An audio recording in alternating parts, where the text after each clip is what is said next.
final day, well, it was terrifying because we knew we were finishing and we had nothing else to look forward to.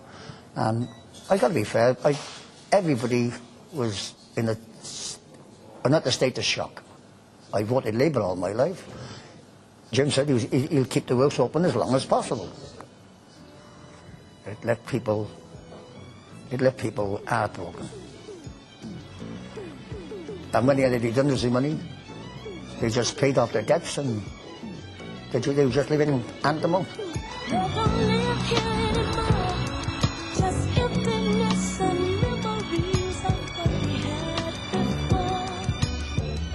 Well, it's gone down 60% in everything. I mean, even the kids today, they don't know what to do now. They got no entertainment, they got nothing. People, they just don't know what day it is from now to tomorrow. They just don't know. I think the problem was that they weren't honest about it. What was coming in the next couple of decades after East Moors was a great and lasting blow that's still with us, and the Labour were not prepared for it and didn't prepare people for it.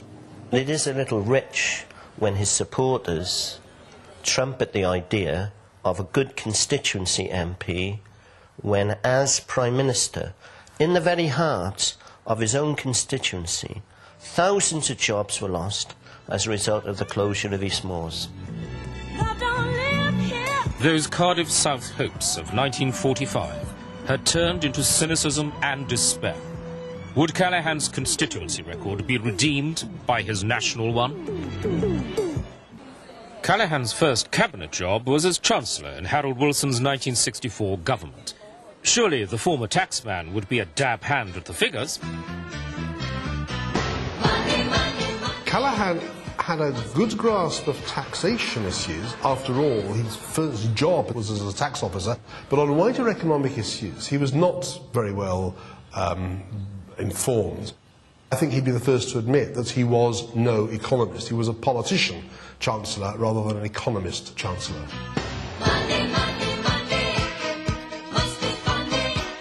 Callaghan's first major decision was not to devalue the pound. It was a political decision, and political Jim didn't want Labour to be seen as the party of devaluation. But what was politically wrong was also right economically. Reality struck him in November 1967, when Wilson was forced into devaluation. He should have gone, resigned or been sacked. A bit like Black Wednesday for the Conservatives in 1992 shattered the Tories' reputation for economic competence, so devaluation in 1967 shattered Wilson and Callaghan's reputation for economic competence. But Callaghan was a force in the party and a natural survivor, and so he went to the Home Office. Wilson, feeling very vulnerable after devaluation, did not want a potential rival on the backbenches in the shape of Jim Callaghan, somebody who might rally the backbenchers. He wanted Jim Callaghan inside the tent looking out, rather than outside the tent looking in. In Northern Ireland, Callaghan negotiated, charmed, cajoled. It suited his kind of politics, with its steals, carrots and sticks.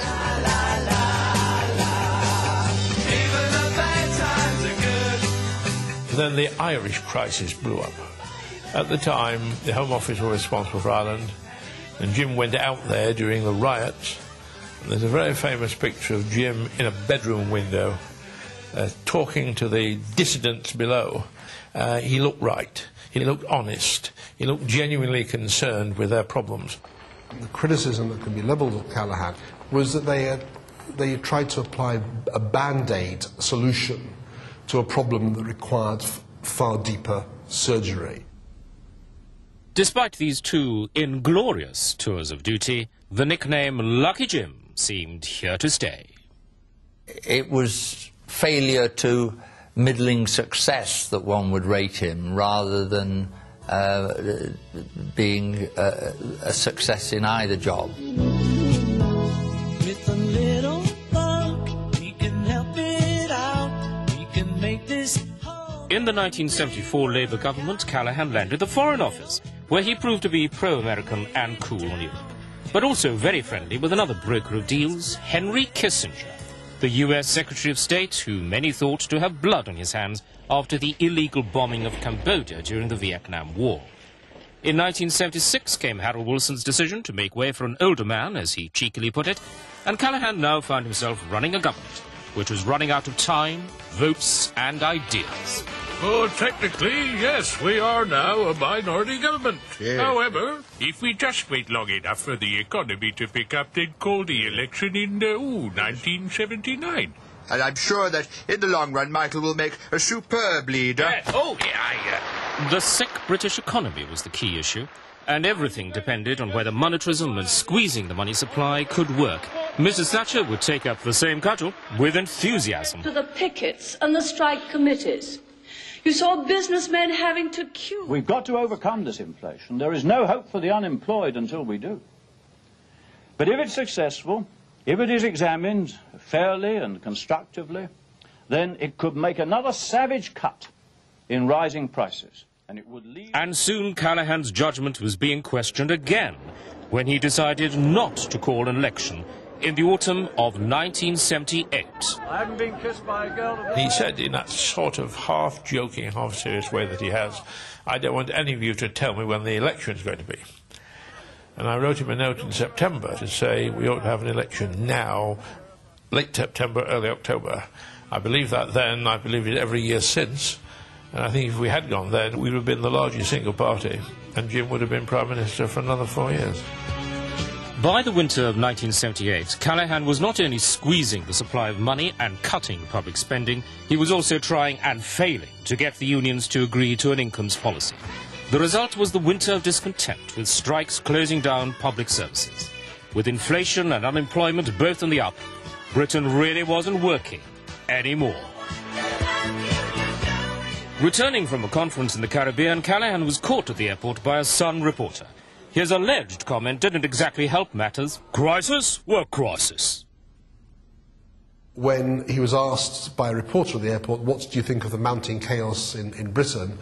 And he said, well, if you've been dealing with some of the kind of problems of world poverty that I've been dealing with, it puts it all in perspective, or something like that.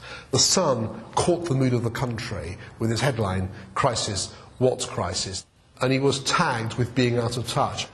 An earlier episode had already shown the Prime Minister's complacency. In 1977, combining nepotism with naivety, he had appointed his son-in-law Peter Jay to be Britain's ambassador in Washington, despite having no previous diplomatic experience.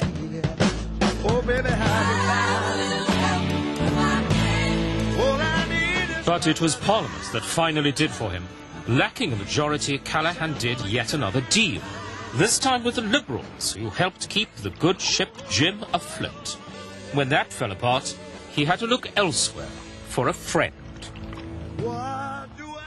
We had a number of dealings with him. They'd been helped by the Liberals up to 1978, but during that last winter, they had to depend on any majority they could cobble together. Plaid's price was devolution, some form of government in Wales. But Labour was split, with old Labour being centralist and unionist, and Callaghan had never shown any interest in the issue until it became a way of saving his prime ministerial skin. He allowed Neil Kinnock, among many others, to campaign against his own government's proposal. And in the referendum, there was a decisive, all Wales, no. What do I do when my love is away? Having missed his chance to call an election in October 1978, Callaghan now faced a vote of no confidence. Suddenly, the question arises of a vote of confidence, and the question of whether we would then, at that stage, pull down the Labour government. And we had to make a very difficult decision. Plaid eventually obliged and supported. But Labour still lost by one vote, and was forced into a general election Callaghan didn't want.